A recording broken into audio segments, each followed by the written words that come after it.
छत्तीसगढ़ भारती कक्षा 6वीं विषय हिंदी पाठ 21। पाठ का नाम छत्तीसगढ़ का दर्शन। पाठ में आपने छत्तीसगढ़ दर्शन को पढ़ा और हमारी वीडियो ऑडियो में आपने पूरे छत्तीसगढ़ के दर्शन किए हैं और आपको बहुत मज़ा आया होगा, मुझे विश्वास है। लेकिन हम शब्दार्थ को जानना चाहते हैं या आपको बताना चाहते हैं। शब्द है क्षितिज।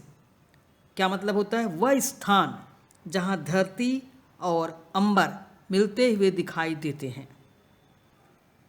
आपने देखा होगा, कहीं आप आ रहे होंगे, जा रहे होंगे रोड के पास में, जब आप उतर जाओ गाड़ी से या खड़े हो जाओ या कहीं मैदान में खड़े हो जाओ तो ऐसा लगता है कि दोनों जो है, धरती और आसमान जो है वो दोनों मिल रहे हैं।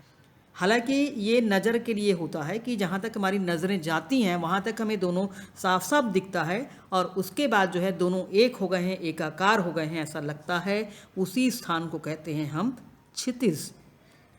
ऐतिहासिक यानी कि इतिहास से संबंधित। वनाच्छादित, दो शब्द हैं इसमें। वन से आच्छादित यानी वनों से ढका हुआ। वैभव यानी कि ऐश्वर्य। धरोहर यानी कि अमानत। पाषाण यानी कि पत्थर। दृष्टि मतलब नज़र। विलोम शब्द देखें। धर्म का क्या होगा? अधर्म। शुद्धता के लिए अशुद्धता। विश्वास के लिए अविश्वास। पवित्र के लिए अपवित्र। सामाजिक के लिए असामाजिक। कुछ प्रत्यय देखते हैं। मूल शब्दों में हम जब इक प्रत्यय लगाएंगे तो फिर से वही उसके भाव को बताने वाले शब्द बन जाएंगे। महत्वपूर्ण शब्द हैं। संस्कृति में आपने इक प्रत्यय लगाया, शब्द बन गया सांस्कृतिक। समाज में आपने इक लगाया, हो गया सामाजिक। धर्म में आपने इक लगाया, धार्मिक। शिक्षा में आपने इक लगा दिया यानी प्रत्यय, इक का मतलब प्रत्यय, तो हो गया शैक्षिक। इतिहास में आपने इक लगाया तो हो गया ऐतिहासिक। राजनीति में आपने इक लगाया तो हो गया राजनैतिक। अध्यात्म में आपने इक लगाया तो हो गया आध्यात्मिक। अनेक शब्दों के लिए एक शब्द देख लेते हैं। कुछ शब्द यहाँ पर आ रहे हैं, जैसे जिनकी आयु लंबी हो, क्या कहेंगे उसे? दीर्घायु। कबीर पंथ के अनुयायी, आपने पाठ में पढ़ा होगा ना, क्या कहेंगे उसे? कबीर पंथी। संगीत का ज्ञानी या संगीत को जानने वाला, क्या कहेंगे उसे? संगीतज्ञ। और लोक में प्रचलित कला, क्या कहेंगे उसे? लोक कला। यहाँ भी कुछ समास आया है क्या? देखें जरा इस पाठ में। चौमास शब्द आया हुआ है तो क्या हो जाएगा? 4 मासों का समूह। चौमासा, चौमासा बोलते हैं, छत्तीसगढ़ी में भी कई बार बोलते हैं ऐसा चौमासा करके, और हिंदी में चौमास।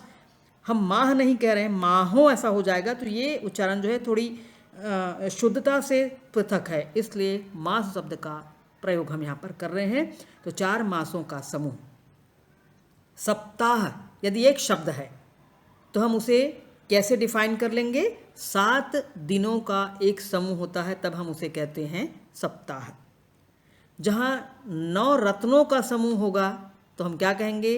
नवरत्न। आपको याद है जब सत्यनारायण की पूजा करते हैं तो वहाँ पर हम भगवान की मूर्ति वगैरह जो रखते हैं ना, तो वहाँ भी नवग्रह ऐसा कहा जाता है।